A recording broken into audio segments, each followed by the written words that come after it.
Nos vamos a ir a Israel, más concretamente a Jerusalén, porque se está dando una situación de una escalada entre Israel y Hamás, que han intensificado sus ataques en una ofensiva que ya lleva al menos 50 muertos. Y hubo una controversia también por el comunicado que sacó la Argentina, condenando lo que llamó la Argentina una violencia desproporcionada por parte del gobierno de Israel, a lo que generó una protesta por parte del gobierno de Israel diciendo que ellos habían sido los que habían sido inicialmente atacados por Hamás. Gabriel Bentasgal es periodista argentino, vive hace 32 años en Israel y es especialista en Medio Oriente. Gabriel, buenas tardes para ustedes y gracias por atendernos. Un placer, mucho gusto. Mucho gusto. Bueno, esta escalada que es la más seria en muchos años, ¿cómo se explica? Bueno, desde el 2014, la última escalada de violencia fuerte así, incluso menos intensa que ahora, fue el 2014. Hay razones de mecha corta, o sea, de sucesos inmediatos, como fue que todo ocurrió en el mes de Ramadán, un mes muy intenso desde el punto de vista religioso, con la fiesta de Jerusalén, donde hay mucha gente nacionalista deambulando por la ciudad con banderas y demás, y por el desalojo de una familia o una argumentación de que estaban expulsando para judeizar la ciudad. Eso es lo inmediato. Lo real, lo profundo, fuera de la ideología de Hamás, que no acepta ninguna existencia de judíos o de cristianos en Tierra Santa Islámica, es un problema interno dentro de la Autoridad Palestina, y es que la Autoridad Palestina, que gobierna Cisjordania, mientras que Hamás gobierna Gaza, la Autoridad Palestina había prometido elecciones libres y las cancelaron porque se dieron cuenta que iban a perder. Y eso provocó la ira de Hamás y dijo, si nosotros no tenemos elecciones ni calma, nadie va a tener. La forma evidente de poder protestar es intentar provocar una lucha regional, y eso es evidentemente lanzando cohetes. Uh-huh. ¿Y cómo, digamos, a partir del ataque de Hamás a Israel, cómo reacciona Israel? Bueno, dispararon ayer 850 cohetes. Yo me pasé la noche con mis hijos en un refugio antibombas que tenemos cada uno en nuestro departamento. Y la respuesta de Israel militar fue, hasta ahora, atacaron alrededor de 500 objetivos de Hamás. O sea, cuando ocurre algo así, lo primero que hace la aviación es intentar ubicar dónde están las reservas de cohetes escondidas y fabricadas durante años, e intentar ver si pueden ubicar de alguna manera a los líderes del Hamás o a los que lanzan cohetes. Eso ocurre en un terreno que es muy pequeño, son 350 kilómetros cuadrados, que es la Franja de Gaza, claro, con muchos integrantes de Hamás escondidos entre civiles. Claro. Y esto es lo que lleva a las protestas por las matanzas de civiles y niños, ¿no? Sí, de todas formas, yo como periodista profesional te digo que sugiero tomar con pinzas, con muchas pinzas, los datos de muertos y de niños, porque en general todo grupo que se siente inferior militarmente, una de las armas que tiene es esta, justamente el arma de nosotros somos las víctimas en este caso. Y te lo digo porque ningún periodista occidental va a la Franja de Gaza a averiguar si realmente todos los muertos son muertos.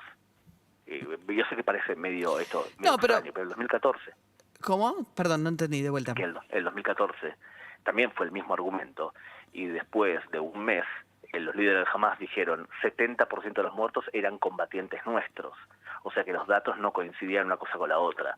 Lo que te digo es que los datos que estás recibiendo son datos del Ministerio del Interior de Hamás, entonces lo mismo hace Hezbollah, Al-Qaeda, ISIS, es la misma estrategia, no debería sorprendernos, ¿no?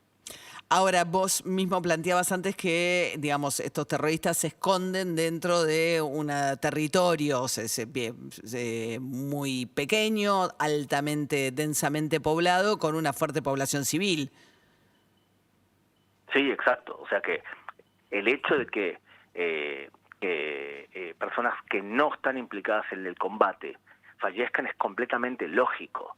¿Está bien? O sea, es completamente lógico en este tipo de combate. No digo que sea bueno. Uh-huh. Digo que cuando tú disparas un cohete al lado de mi casa a propósito y el ejército intenta evitar que sigas disparando contra la población civil, las posibilidades de que fallezca alguien que no está implicado es totalmente lógico desde el punto de vista operativo. ¿Me entendés? No, no digo que sea algo bueno. No, entiendo. Si te interesa la ley internacional, el que está violando la ley es el que dispara dentro de la población civil. La ley internacional dice claramente, deje de disparar lejos de la población civil porque los estás poniendo en peligro vos al hacer eso. Vos decís porque el ataque original fue de Hamás.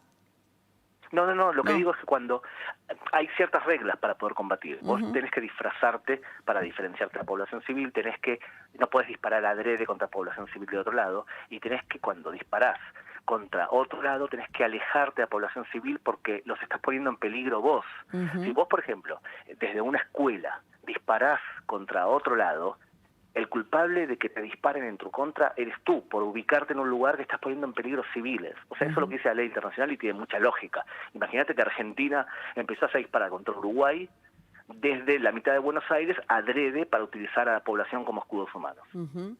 Ahora, ¿y qué, Gabriel? Estamos hablando con Gabriel Ventasgal, que es periodista argentino que reside hace 32 años en Israel y es especialista en Medio Oriente.